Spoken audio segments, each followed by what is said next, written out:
everyone, welcome to our Foreign Stock series. My name is Fadila and with me here is Christine and we are your host for this episode. So today we will be covering an interesting topic that is not commonly spoken in Singapore, which is Islamic accounting. In Singapore in 2018 alone, there were almost 1,400 accounting graduates. But despite many of them holding accounting diplomas or degrees, hardly anyone knows about Islamic accounting and the difference between the two accounting standards. Yes, even for me personally, even though I graduated with a diploma in accountancy, I have never heard of the term Islamic accounting in my 3 years of study. Yes, and according to a newspaper article published in Berita Harian, there's been an increase in Singapore customers who are interested in Islamic banking as an alternative to conventional financial products. And customer queries continue to grow at a steady pace. One of the main driving factors is that there's a rising number of customers. They are seeing that Islamic finance can offer a competitive value compared to conventional products. So in today's talk show, we hope to educate more people about Islamic accounting and its unique feature and maybe explain how companies can start practicing Islamic accounting. So let's welcome our guest speaker, Mr. Ryan Adnin Goh. Ryan is actually our Director of Advisory here in Forbes Accounting with over 10 years of experience in business strategy and operations. He's also in the midst of obtaining a certificate to become a certified Islamic professional accountant. Yes, he is also a MON certified employment intermediary and has a master's in business administration. He sat on the executive committee for the Smart Nation chapter of CIPA, and he just recently has been accredited as a certified information systems auditor. So Ryan, would you briefly explain to us what is Islamic accounting? Islamic accounting, by its broad definition, is a very similar accounting system to like our current IFRS and things like that. It still has your usual things like net assets, net liabilities, things like that. But Islamic accounting actually complies with the Sharia governance principles, which is slightly different from the Western system. So it is more of an equity-based system as compared to the Western debt-based systems. I mean, of course, in the Western systems, you have equity as well, like you can have shareholders and things like that. But for Sharia accounting in general, they do not practice debt-based finance. I think for most people, they don't know the term Sharia law or like what exactly it's about. So actually, Sharia law is a broad concept comprising divine law governing the life of individual Muslims in their relationship with God, individual human beings and others. What are the general principles that is in Islamic accounting? Okay, there are a few main principles. Number one is riba, which actually refers to interest. In general, for Islamic accounting, riba is not allowed. There are certain workarounds that over the years people have been using, such as basically they have a main capital component. So let's say they loan out a capital component and it's written with a gift on top of it. So that is one of the ways that financial institutions have been going around it and trying different methods. But of course, then this gift is not like it cannot accrue additional interest on top of it. It can accrue penalties for not paying back, but it cannot accrue like additional interest, like how a credit card loan can continually snowball interest. It's actually to avoid debt trapping individuals. Yeah. Then the other thing is, of course, for businesses, you cannot engage in things that are haram. I mean, similar to Western accounting principles, right? You cannot engage in, let's say, a criminal enterprise and then try to legalize it. It's not allowed. But for Islamic accounting, of course, besides just the bare minimum, they have additional things like you cannot be selling, for example, alcohol, intoxicating substances, gambling, and things like that. Yeah. And then the next one is speculation. So in general, Islamic finance avoids products or services that are speculative in nature. Like one good example of a recent speculative trend is of course Bitcoin. So it depends on how strict the institution wants to be, but in general they do not recommend speculative products. That means products that have no inherent value. Because the basic principle is that you need to exchange something of value, something of equal value, like in a sense. So you cannot just speculate and say like, okay, I'll buy this product because other people are going to buy it and then the price will go up and then I'll sell it. So in general, that is not really allowed lah. Yeah. How is Islamic accounting being put into practice? In general, the principle and the governing guidelines behind Islamic finance, the way that it's practiced is that number one, it puts the onus on the lender or the investors to actually take responsibility when they invest or when they lend out the money, or basically when they fund another person or another business, correct? So it puts a lot of responsibility because no speculation, correct? So it means you cannot just invest in a product that that you think will rise in value very quickly due to other people wanting to buy into that product as well. Correct? The second thing is also it puts a lot of responsibility in the sense that the investor has to know what they're investing in and make a rational decision, because the investor is expected to share the risk with the borrower in that sense. So for example, right, like you cannot laden a person with debt. And because of that, the investor actually has to take on risk himself. Like when the business does well, yes, you get a payout, right? But if the business doesn't do well, you have taken the risk with your borrower, and you cannot expect him to pay you back if there was no value generated from that business. Correct? So it puts a lot of onus on the investors to actually really do their research, think about it, and also to look at whether the person is trustworthy. Like for example, if they know that this person is not trustworthy and may not pay back even though the business is making money, or they know that this person may not carry out business transactions stated, they will definitely not invest.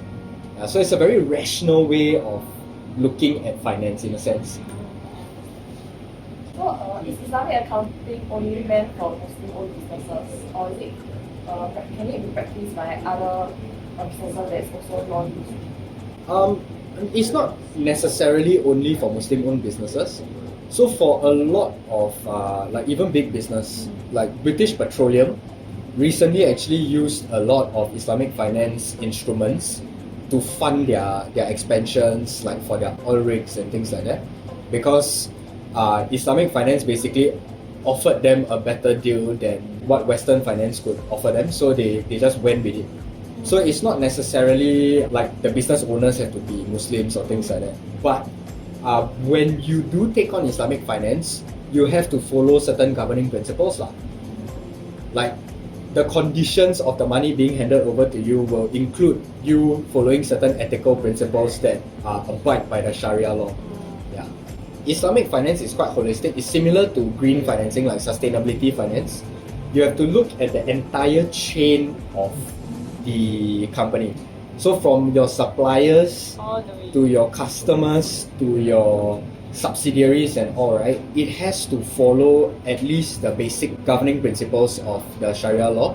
But for BP's case, I don't think it was too big a problem because most of their businesses do not deal in things that are non-Sharia compliant. Like for example, businesses that are in the F&B industry may have more issues because they may sell alcohol. Like for example, there are many eateries in Singapore that sell alcohol, but they have to take alcohol off the shelf in order to get a halal certification. So Byron, as you recently we came across this term called AOP Sharia standards. So can you briefly explain to us how it's different from the international standards? Okay. Maybe first I'll start with explaining what AOP is. So AOP basically is the governing body for all Islamic financial institutions globally. So no matter where you go, like different Muslim countries and things like that, AOP actually governs the financial institutions in those countries that practice like Sharia finance. So how it differs from international standards, AOP actually differs from IFRS quite a bit at this moment. Recently they've been trying to homogenize slightly. Like in the recent years, they've been trying to make their standards closer to the IFRS, because actually the Islamic financial standards, right, can be re-represented in IFRS in that sense, but the mapping and the linking is quite a bit of work. Yeah, so they need to re-represent it lah. because there will be certain things that are present in IFRS that are not present in Islamic finance, and certain things in Islamic finance that are not present in IFRS. So they've been trying to just get it as close as possible, so that like recent candidates like myself, we actually have to learn the difference between IFRS and AOFI standards.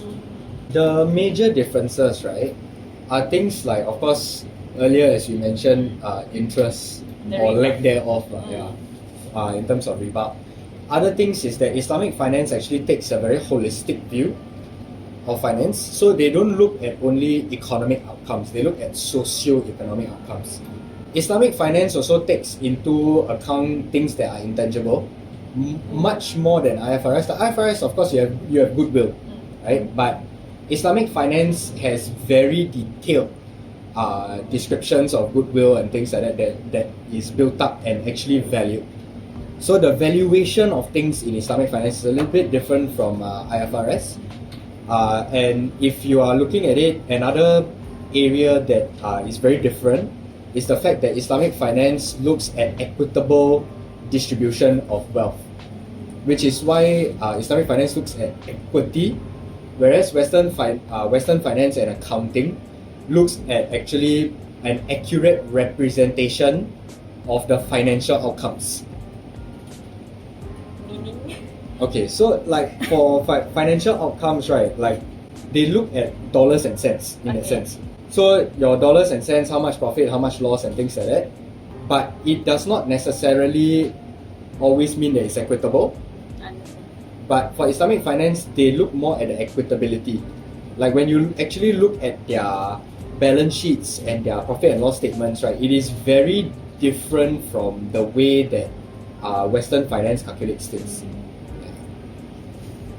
I think so far we've talked about like global AOFI and stuff, right? So everything is like global, but is it different if Islamic accounting is practiced here in Singapore? Yes, it will definitely be different. The issue with practicing Islamic finance in a secular country is that you also have to follow the secular laws of that particular country. Because Singapore does not have specific provisions for Islamic finance, so you have to adjust it. Like in Singapore, of course, you are subject to MAS, which is the Monetary Authority of Singapore. So Islamic products have to actually be tailored around both the Islamic laws and the secular laws that govern, like our basically our Moneylenders Act and things like that. So it is very, very complex. In a sense, it becomes a lot more difficult because you have to try to harmonize your product, because there is no provision for Islamic finance. Although that being said, quite a lot of the Islamic finance principles can actually fall into the secular law. Because in a sense, you can look at it that Islamic finance goes above and beyond the borrower's protection. Like why secular laws exist for financing and things like that, right? It's actually to protect the rights of the borrower and also the rights of the lender. But most of the time, it usually favors the lender. But for Islamic finance, right, the governing principles actually go above, way beyond for the borrower. So it actually, it more or less falls underneath that law umbrella. So actually, it's not like a super. I mean, it might be difficult because it became stricter in a way, but it's not completely impossible to have both integrated together. Yeah, correct. You definitely can have both integrated together, and many countries have created like a very harmonious integration. Like UK, for example, the Islamic finance over there is pretty well integrated, which is why BP is using Islamic finance and things like that. Singapore is moving towards that. So like now if you look at the Islamic financial institutions in Singapore, like mainly the Malaysian banks, they are actually integrating a lot more Islamic products for both consumers and for businesses. Before we end off, I'd like to ask, how does the Sharia principles align with the sustainable development goals? Very closely, I would say. Like during my MBA, I actually did a module on sustainable development. So I studied the SDGs and things. They're actually very close to the Sharia principles. So like for example, I think at least 3 of the Sustainable Development Goals are looking at social outcomes. There are a couple more that look at the environmental outcomes. And for Sharia principles, right, actually a lot of it looks at the social outcomes. So like if you look at the Quran and things like that, right, they look at it as like if you are a business owner, your job is the caretaker of the business and you are the caretaker of your employees. So you must make sure that your employees are well remunerated. You cannot mistreat your employees. You have to make sure that everyone is treated fairly and things like that. So in that sense, actually, it aligns very closely. So like pay everyone a fair wage, right? Like the SDGs. I mean, I'm paraphrasing here, but yeah, there's an overlap lah. Yeah, correct. There's actually quite a close overlap for all these things. And same thing as finance. You want financing to be beneficial to both parties as far as possible, right? Because when the borrower or investee makes money, you make money yourself as an investor. So the aim of an investor should always be to ensure that his investee makes money. Which like in Islamic finance, there's a lot of areas where, for example, they have products where they actually purchase the goods on behalf of the investee, like for example, grain, like rice, right? Okay. And then they pass it over to the investee to sell. When that investee sells off, they actually share the profits. So in that way, it's a very sustainable way of finance. So the investor kind of play their own part also in making the business and making sure that they earn the profit together with the investee lah. Correct. So they play their own part to make sure that the project is a success. So it's a very holistic, very involved kind of way of investing and financing. Alright, we would like to thank you for sharing with us and for you viewers for sticking with us all the way to the end of this talk show. We hope you have gained some insights and valuable tips from us on how maybe you can adopt Islamic accounting. Follow us on our social media platforms and you can find us on LinkedIn, Facebook, Instagram, YouTube and even TikTok at Formis Accounting. Thank you once again and see you in next episode. Bye!